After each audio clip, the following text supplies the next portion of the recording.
नमस्कार, मी प्रिया काळे. तरुण भारतच्या न्यूज बुलेटिनमध्ये आपल्या सर्वांचं स्वागत. आता पाहूया ठळक घडामोडी.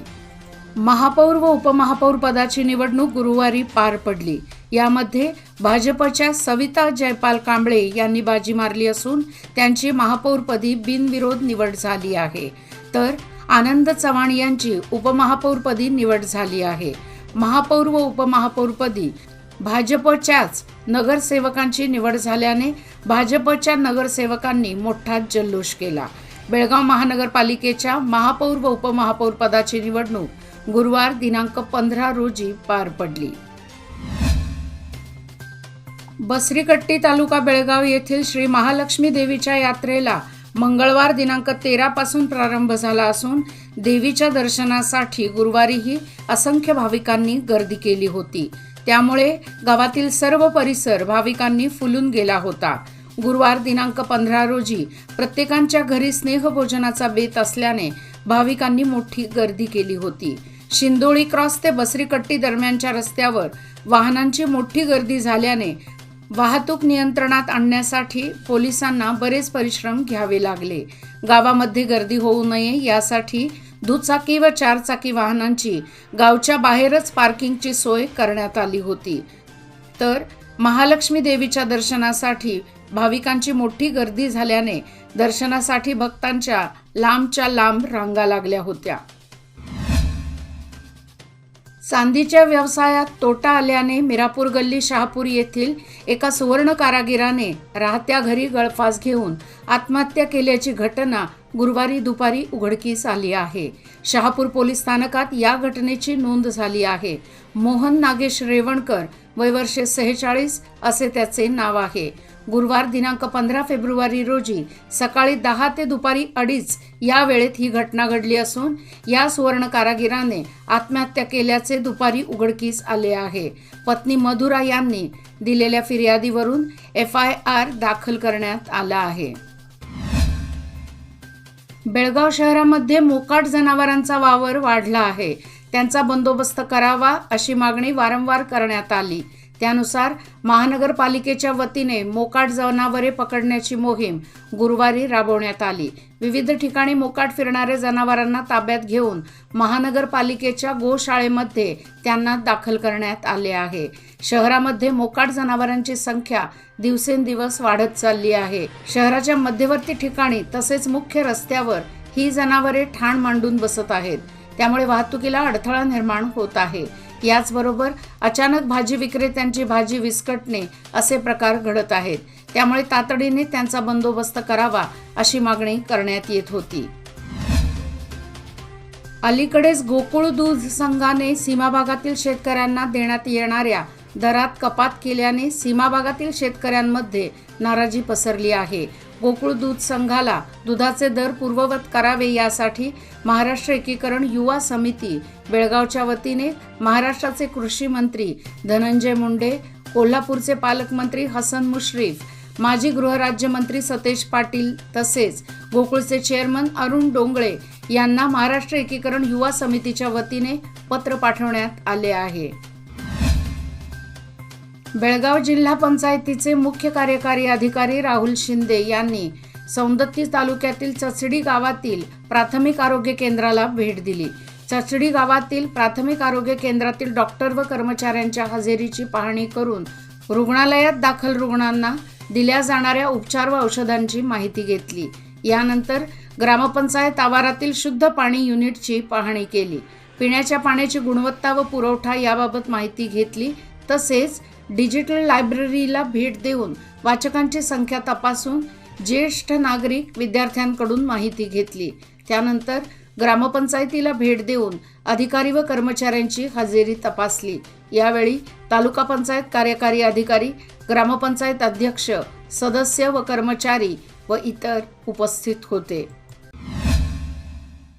विठ्ठल देवगल्ली शहापूर बेळगाव येथील श्री लक्ष्मी नारायण उर्फ बालाजी देवस्थानच्या वतीने हनुमंत त्रिवेणी कथेचे आयोजन करण्यात आले आहे. यापूर्वी रंगकर्मी, बँक कर्मचारी, पत्रकार आणि त्यानंतर आध्यात्मिकतेला प्राधान्य देणारे पूजनीय पंडित श्री विजयशंकरजी मेहता यांच्या अमोघ वाणीद्वारे सुश्राव्य प्रवचनाचा लाभ भक्तगणांना मिळणार आहे। शुक्रवार दिनांक 16 व शनिवार दिनांक 17 रोजी दुपारी 3 ते सायंकाळी 7 वाजेपर्यंत आणि रविवारी 18 रोजी सकाळी 10 ते दुपारी 1 वाजेपर्यंत असे 3 दिवस येथील श्री माहेश्वरी भवन मंगल कार्यालय येथे आयोजित करण्यात आले आहे। तरी सर्व हनुमंत भक्तांनी याचा लाभ घ्यावा असे संयोजकांतर्फे कळवण्यात आले आहे। राष्ट्रीय फलोत्पादन मिशन योजनेअंतर्गत विविध बागायती पिकांना अनुदान देण्यासाठी शेतकऱ्यांकडून अर्ज मागवण्यात आले आहेत। अधिक माहितीसाठी बागायत खाते, तालुका फलोत्पादन खाते यांच्याशी संपर्क साधावा असे आवाहन करण्यात आले आहे। राष्ट्रीय फलोत्पादन मिशन योजनेअंतर्गत केळी, द्राक्षे, डाळिंब, आंबा, अंजीर, ड्रॅगन फ्रूट, पेरू, स्ट्रॉबेरी यासह संकरित भाजीपाला व फूल उत्पादकांना अनुदान उपलब्ध होणार आहे। बागायत शेतीचे क्षेत्र वाढावे आणि बागायतदारांना प्रोत्साहन मिळावे यासाठी ही योजना राबवण्यात आली आहे। शाळा महाविद्यालयांच्या परीक्षांना प्रारंभ झाला आहे। मात्र बस फेऱ्या कमी असल्याने परीक्षार्थी विद्यार्थ्यांची फरफट होऊ लागली आहे। सद्य परिस्थितीत 11वीच्या परीक्षा सुरू आहेत। मात्र येत्या काळात 10वी, 12वी व इतर अंतिम परीक्षांना प्रारंभ होणार आहे। त्यामुळे विद्यार्थ्यांची हेळसांड होण्याची भीती पालकांतून व्यक्त होत आहे। मुतगा तालुका बेळगाव येथील एका तरुणाने घरासमोरील झाडाला गळफास घेऊन आत्महत्या केल्याची घटना गुरुवारी पहाटे उघडकीस आली। मारिहाळ पोलीस स्थानकात या घटनेची नोंद झाली आहे। नागराज यमन्नाप्पा तळवार, वय वर्ष 22, राहणार मुतगा असे त्या तरुणाचे नाव आहे। बुधवारी रात्री 10 ते गुरुवारी पहाटे 5:45 या वेळेत ही घटना घडली आहे। घरासमोरील आंब्याच्या झाडाला साडीने गळफास घेऊन त्या तरुणाने आपले जीवन संपवले आहे। घटनेची माहिती समजताच मारिहाळ पोलिसांनी घटनास्थळी भेट देऊन पंचनामा केला।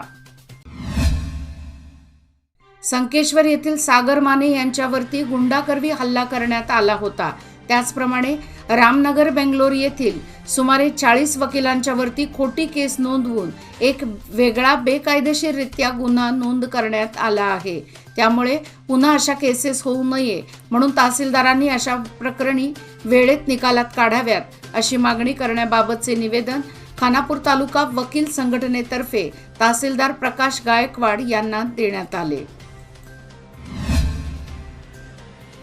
हलशी बस स्थानकाची दुरावस्था झाली आहे। त्यामुळे बसच्या प्रतीक्षेत प्रवासी वर्गाला सामना करावा लागत आहे। त्यासाठी त्वरित बस स्थानकाची दुरुस्ती करावी अशी मागणी महाराष्ट्र एकीकरण युवा समिती व या भागातील जनतेच्या वतीने करण्यात आली आहे। राज्य सरकारच्या आदेशानुसार 15 दिवसात शेतकऱ्यांच्या खात्यावर बिल जमा करण्यात यावे असा आदेश असताना जिल्ह्यातील बहुतांशी साखर कारखान्यांकडून त्या आदेशाची पायमल्ली होत आहे। त्यामुळे शेतकरी आर्थिक अडचणीत येत आहेत। याची दखल घेत कारखान्याने वेळेत बिल शेतकऱ्यांच्या खात्यावर जमा केल्यास शेतकऱ्यांचे आर्थिक नियोजन सुरळीत होणार आहे। त्यामुळे कारखान्यांनी 15 दिवसात बिले जमा करावीत अशा मागणीचे पत्र येथील प्रगतशील शेतकरी व ॲडव्होकेट LP शेंगडे यांनी जिल्हाधिकाऱ्यांना पाठवले आहे। कोल्हापूर जिल्ह्यातील दूध संघांनी अचानक कार्यक्षेत्राबाहेरील म्हशीच्या दूध खरेदी दरात प्रति लिटर 3 रुपये व गाईच्या दूध खरेदी दरात तब्बल 4.5 रुपये कपात केली आहे। याचा निप्पाणीसह बेळगाव जिल्ह्यातील दूध उत्पादक शेतकऱ्यांना अचानक काढलेल्या या आदेशामुळे मोठा फटका बसत आहे। 1 फेब्रुवारीपासून लागू झालेला हा आदेश मागे घेण्यासंदर्भात कोणताही तोडगा न निघाल्याने दूध उत्पादकांची घालमेल सुरू आहे।